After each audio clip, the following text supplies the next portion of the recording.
Laugh it up, fuzzball. You're listening to 91 Reasons, a journey into the twisted landscape of pop culture. Keep your hands and arms inside the podcast at all times. And now, the voice, Jeff Tucker.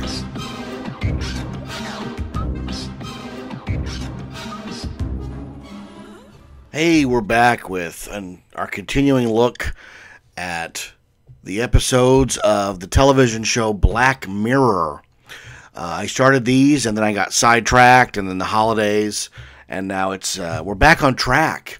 And it's funny because I only started doing these because one particular episode really got to me. I've seen it 3 times. I'm going to watch it again, and I did these Black Mirror episodes just to review that episode, and I'm looking at, going down the release dates, and we're not even going to get to it on this 3rd episode of Black Mirror episodes. It's going to take a 4th episode just to get to San Junipero, so instead, we're continuing down the list here with Black Mirror, and I'll tell you, this next episode is called Nosedive, and going in, I knew I was not going to like it. But here's the thing. It's not that I didn't like the story or how it was made or the production design. This episode made me sick to my stomach because it's so close to happening, and it really made me ill because, if you've listened at all, I don't normally talk about social media, but I don't like it. I don't like social media. I'm on Facebook out of necessity to promote the show. I don't post a lot of personal things because no matter what you post that's personal, it causes an argument. And I don't feel like arguing all day, certainly with my friends.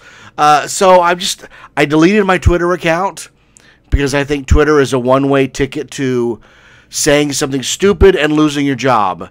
And I like my job too much to have any kind of that in my life. Twitter has ruined lives, and I can't be a party to that. I can't do it. Rachel just started an Instagram. I don't have an Instagram. I don't have a Tumblr. I have a MySpace somewhere, but I don't use it. Not anymore. But I have a Facebook, and I generally enjoy seeing what other people are doing. And, my friend Randy goes on a lot of road trips, and I follow those kinds of things. I know Justin and the gang from Random Land, and they're always going amazing places. And that, to me, that's what social media is for. It's what it's at its best, is opening up the world in good ways to you. And instead, 90% of what I get is political stuff, and you know how I feel about that. I don't want to hear it. Life is hard. Going to work and making a living and raising children and hoping you don't wreck your car and hoping that you can find a place to live where you can have a dog. Those are all difficult things. And the last thing I need is to get into an argument with someone I respect over just insert political hot buzz article there. I'm not interested. Life is too short. I'd rather celebrate the good that I have because, again, life is hard, and not that I'm put upon. Instead, the hard stuff is stuff that I take on myself, At this moment, I'm not finishing up, but hoping to finish up the 5th novel in my book series, and that is incredibly time-consuming.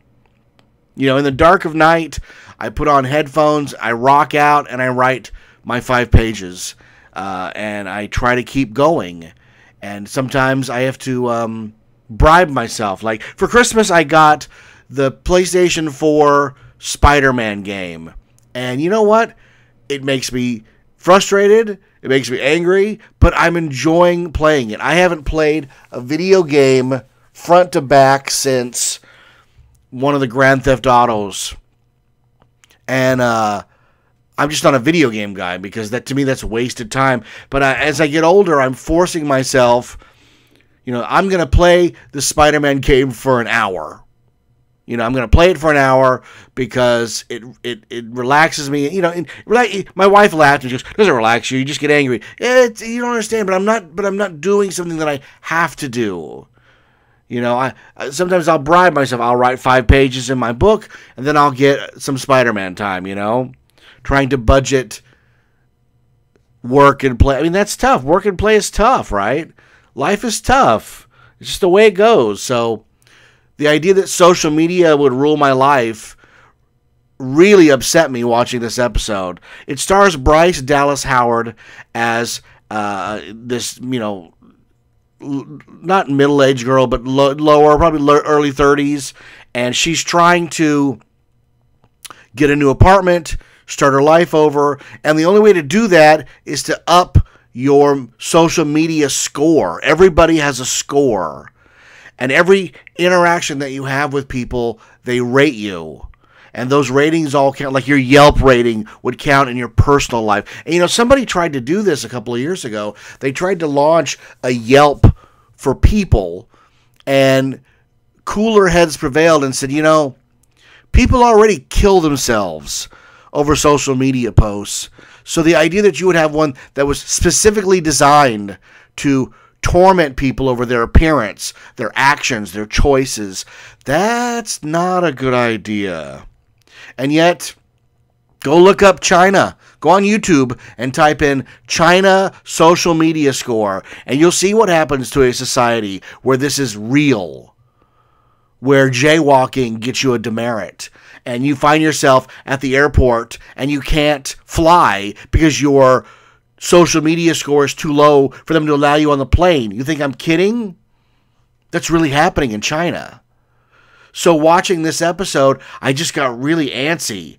My arms itch, and everybody in the show is doing a great job. It's well written, it's well made, it's well acted, but the real life implications of Nosedive are terrifying. That this could really happen, and I had a knee-jerk repulsion to it.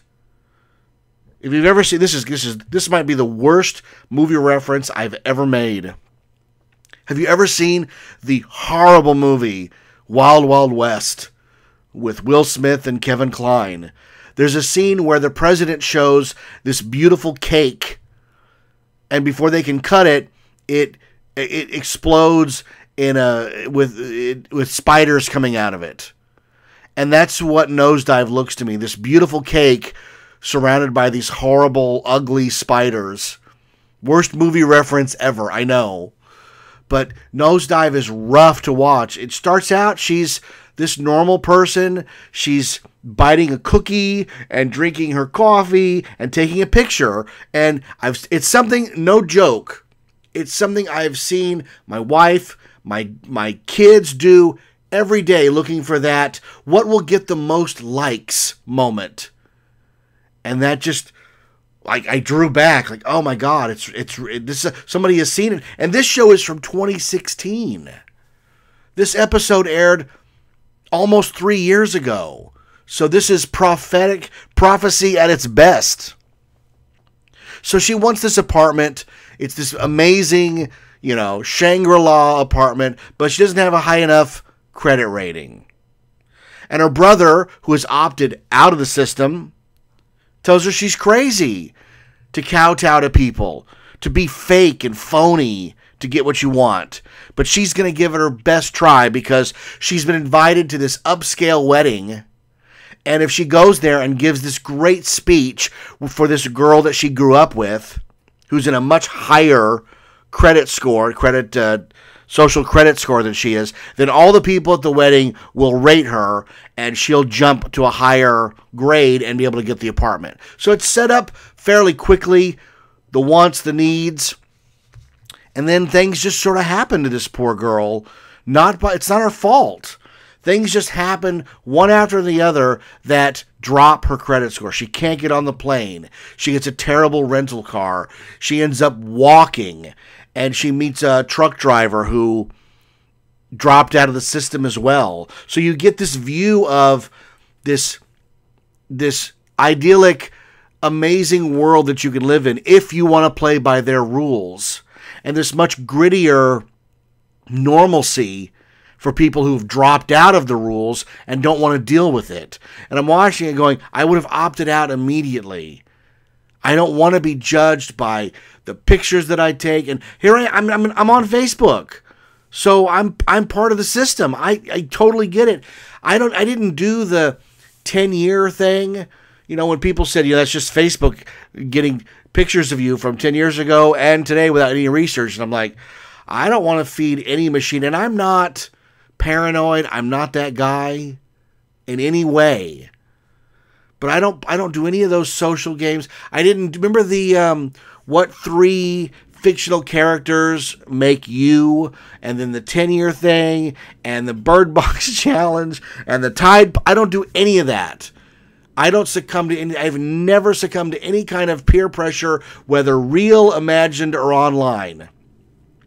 So this episode just irritated me to no end, because here's a girl doing everything she can to bow to that peer pressure. And of course, by the time she gets to the wedding, nothing is as it seems. Everybody's a horrible person. Even the girl she grew up with is a horrible monster of a person. So she throws caution to the wind, and she's covered in dirt. She gives a horrible speech while she's drinking. It's very almost Laverne and Shirley-ish, I would have to say. You've told me the rules, I've broken every one of them, and now I'm going to show you what I'm made of. We're going to do it. Read us any rule, we'll break it. I mean, that's what it was. It was just Laverne, or just mostly Shirley. Laverne wouldn't do the social media thing, but Shirley would. So she gets hauled away and thrown in jail. I mean, she's thrown in Facebook jail, and not where your account is locked. No, where you are in a cell because you wouldn't conform to what everybody else was doing. And that, my friends, is one of the scariest moments of any episode of Black Mirror.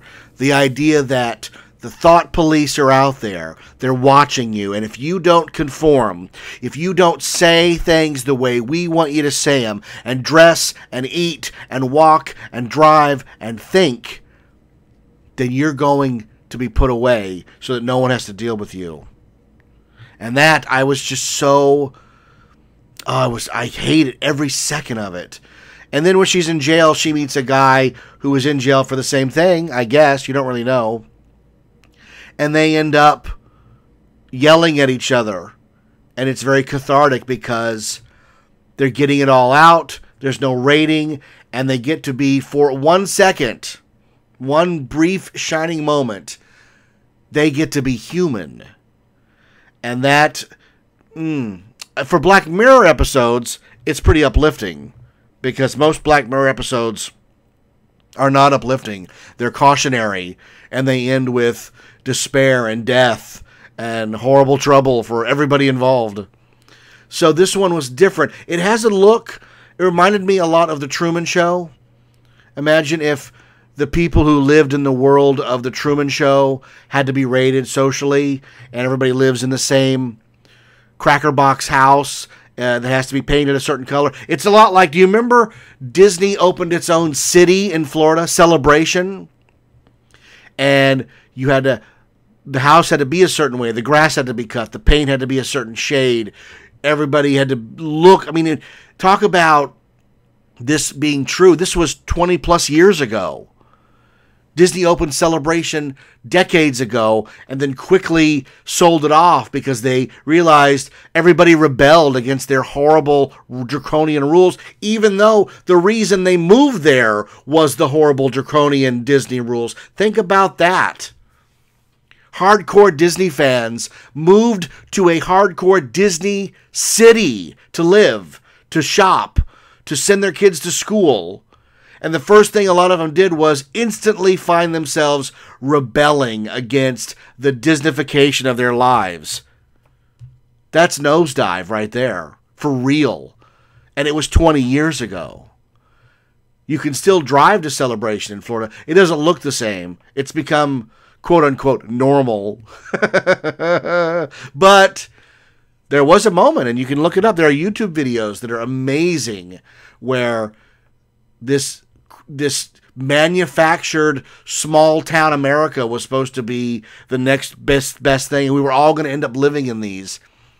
You know, they were going to, I'm making this up, but imagine they were going to build them all around Anaheim, tear out all those apartment buildings and put in fake Truman Show housing with a grandstand and a little market with a grocery store clerk that has to be auditioned instead of hired because he has to look like Mr. Whipple, right?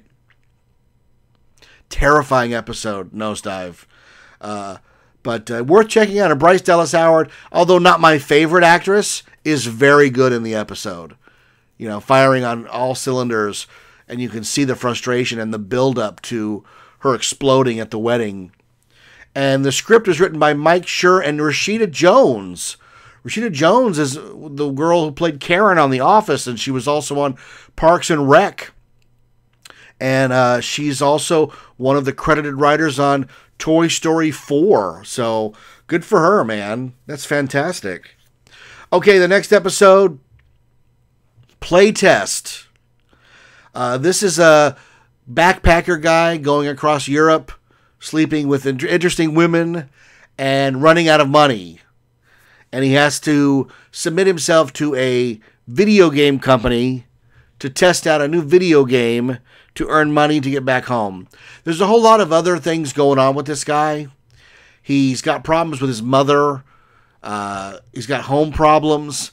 And he's got trust issues with women. It's a whole hodgepodge of stuff to get him involved in this shady video game thing. And when he does finally get to it, you find out that it's augmented reality, and they're going to mess with his brain perceptions.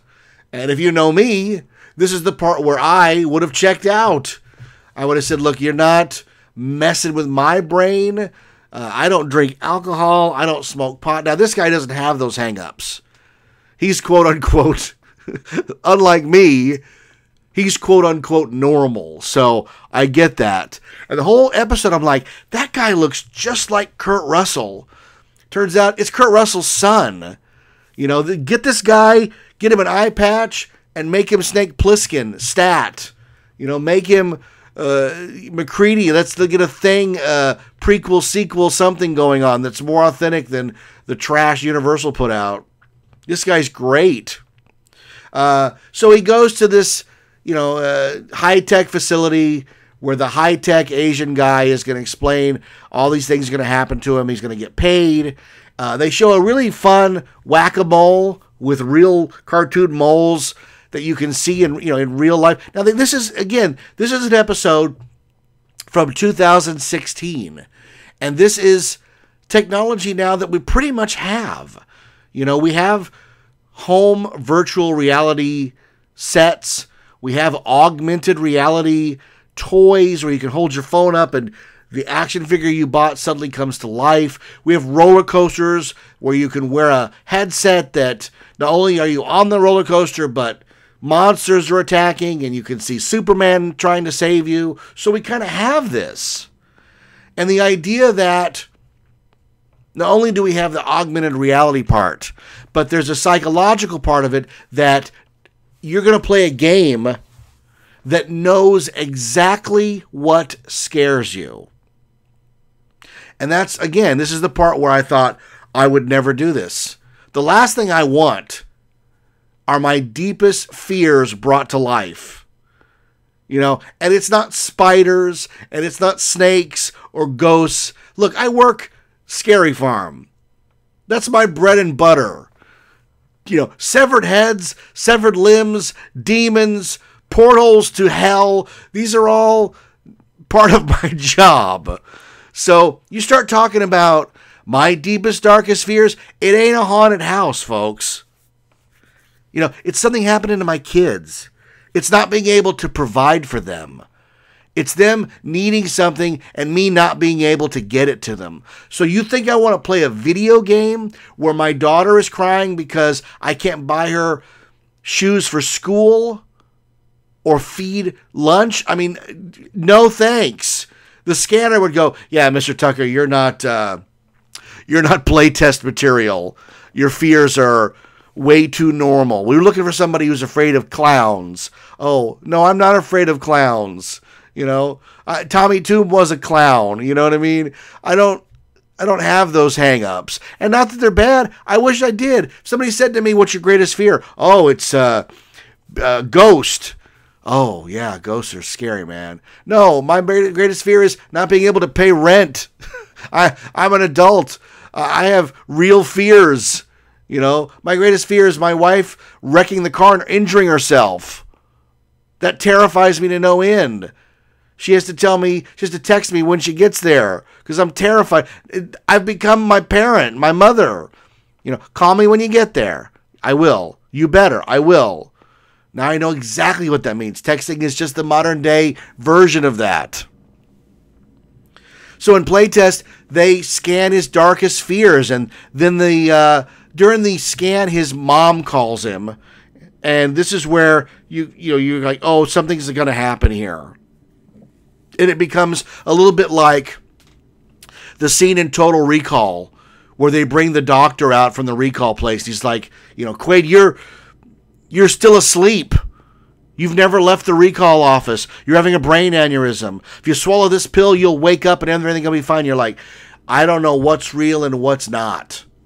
Because he's in this haunted house and there's a spider. But see, he's also got a childhood bully. So the spider ends up with the bully's head because things are getting screwy. And in the end, you feel so bad for this guy because instead of just having a scary video game experience like Resident Evil, instead of that, something you can turn off and go, wow, we laugh at it because we faced fear, we faced death, and we're okay. Instead, they just keep layering on these horrible things happening to him because his mom called and disrupted the signal. And even when he thinks he's out of it and going home, he's still back at the lab. He's dead. And it's a really rough ending for a character that you actually really like. And it makes it all the worse when these terrible, terrible things happen to him. I know that that's drama. I know that that's how you get an audience, is you get them to like this person, and then you pull the rug out from under them. And I'm saying that for Playtest, Black Mirror does its job. You really like this guy. And when the girlfriend that he met shows up at the haunted house like, this isn't real, you've got to wake up, you're like, what would I do? What would I do in that circumstance? And it's really terrifying. Like, it's really scary. So it does its job, but it's not scary because of a spider. They slow the spider down and have you really look at it, and you're like, well, that's not that scary. It'd be scary if I was afraid of that bully's face, but I'm not. So it's a different kind of fear, like I was saying. The fear of death. Absolute no coming back from death. If they scan my brain, it'd be my family. It'd be, the emptiness of not asking my mother all the questions I needed to ask her before she went. My mother went in the hospital for surgery and ended up in intensive care, ICU. And she was there for a month, but she was unable to communicate. So for a month, we went to the hospital every day and watched her disintegrate a little bit more every day, knowing that she can't answer any questions. So, hey, you've got 30 days to say goodbye to your mom, but she can't communicate back. So, good luck. I mean, to me, that's real terror. Rachel was 9 months pregnant at the time. She gave birth to our first child a month later at the same hospital. So it was a really bizarre time. So spiders and snakes don't do it. But this guy having problems with his mother and then ultimately paying the price for caring, for answering the phone, it hits deep. This is a pretty messed up episode of Black Mirror. I mean, it's good. I'm not saying it's bad at all. I'm saying it really cuts you. It really cuts you down there. Okay, the last one we're going to talk about is Shut Up and Dance. This is a fast episode. A guy is fixing his computer, and he's been given a virus. He fixes it, and then he takes care of himself in front of the computer watching pornography, and we're not sure. I mean, it's portrayed as just normal. It's just normal. And then he gets hacked, and the hacker says, "Look, we used your camera on your laptop. We have full footage of you masturbating, and we're going to release it unless you do what we tell you to do." And this guy being a young kid, and us identifying with the idea that young kids do stupid things, and not that what he did was stupid, but the idea that if they release the footage, he'll be embarrassed beyond belief. So he has to do what they say. He has to shut up and dance. So he ends up buying a cake, running around town, meeting people, doing these weird tasks, and he ends up in the hotel room of this bizarre guy, played by one of the guys from Game of Thrones that I really enjoy, and he's being manipulated by these hackers as well. And they both are in the same boat of they either do what these guys say, or these guys are going to release the video of whatever they have. For the young kid, it's him masturbating to pornography. To the older guy, he hired a hooker, and it's going to ruin his life. So they set off on this breakneck, hyper journey of trying to appease these hackers. And some of it is played for laughs, and some of it is played for pure drama. Like, it's laughter when they see somebody at a gas station and she needs a ride. So she gets in the car and they have to talk to her, and it's very uncomfortable and very like, get her out of the car, we got to get going. And it ends up with him like robbing a bank. And the minute they introduced the gun and the bank robbery, I wavered on this episode because I thought, you know what? It's worse to go to jail for robbing a bank than it is to go stand in front of your friends with them having footage of you masturbating. And that's what the episode is supposed to do. So I, like following the trail of breadcrumbs, walked right into the lion's den. And it's revealed at the end that the hackers are good guys. That they're exposing these horrible people, and that this young guy was masturbating to child pornography. And that's why he was so desperate to not have the footage released. And the whole thing sort of skids to a stop, and in your brain you could almost hear the brakes going, "Argh!" And you're like, that scumbag. I hope that, and then they let him get caught.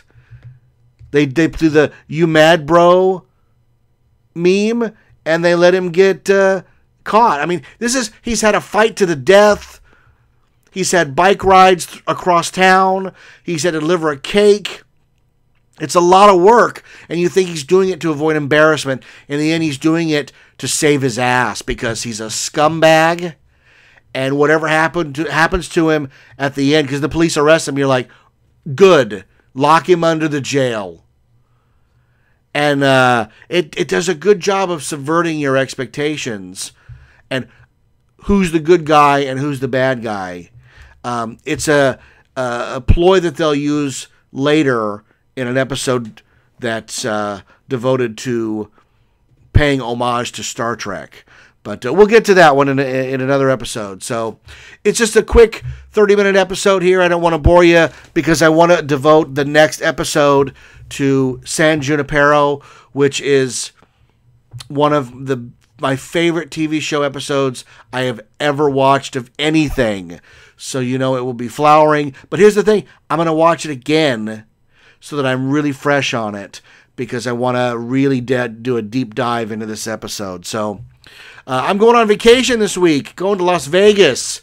I will see you guys next week after I've had a little bit of vacation, a little gambling.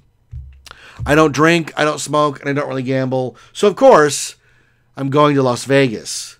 I guess I'm going to eat. I don't know. We'll see. But it's going to be a lot of fun. I can't wait to go. What did Huey Lewis say? I like leaving town and coming back home. Thanks for tuning in. I am Jeff Tucker. I am the voice. This is episode 3 of our look at the television show Black Mirror. You can watch it on Netflix. Check it out. It's worth checking out. It's very cool. I am the voice. I'm Jeff Tucker, and the show you're listening to is 91 Reasons. Thanks for listening to 91 Reasons. Please subscribe and leave a review on iTunes. Find us on Facebook. Is anyone even still listening? 91 Reasons.